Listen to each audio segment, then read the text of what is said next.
Lilis, chika, tila nagkamali tayo sa pagkakaintindi. Tila nagkamali ako sa pagkakaintindi sa interview ng Don Bell. Kanina na hindi pa natin buong napanood ang full video ng interview nila sa paano ba ito segment ni Miss B. Pero nung napanood ko the full video, parang nakahinga ako bigla. Hindi sila break sa pagkakaintindi ko. They stay in love but they let each other grow. Sabi nga nila, true love is when separation, distance help you both grow individually and apart. Sabi nga ni Ate B, second to the last question niya sa dalawa, paano na ito after? At sinagot iyan ni Donnie at Belle.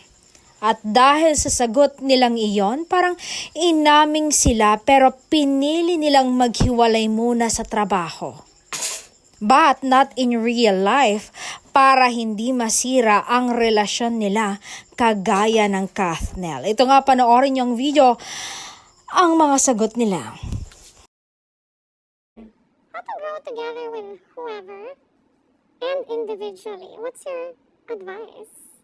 Because this is paano ba to after. Yeah, that is true.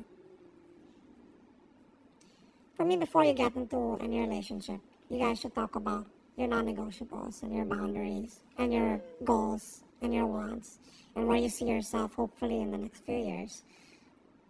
Para medyo aligned kayo. Yes. Pagpasok nyo. Hindi yung magugulat na lang kayo pagpasok nyo tapos ay, ang dami palang gusto. Ay, hindi pala pwede sa'yo to. O, dapat sinabi mo sa akin yung ganyan. Parang doon na lang kayo makakagulatan, di ba? So, in order for you guys to avoid that, hopefully you go into the relationship more aligned. And this is where we are right now. And we both have to respect that. Because if not, it's better to just not enter at that stage.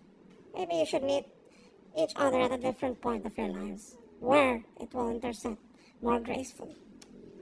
Just make sure that you're complete entering a relationship. You know, I feel like relationships, this is just me. This is how I see it. Hindi tao ang kukumpleto sa'yo, ikaw ang bubuo sa'yo. Parang you complement each other but you don't complete one another.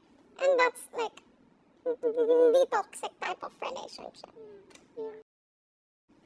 No, the great thing about you two is from everyone that knows you in real life, you really have each other's backs, no matter what. Right? And I don't think anything will ever change that. yeah. Yeah. Happy naman. Thanks so much, Donnie and Belle.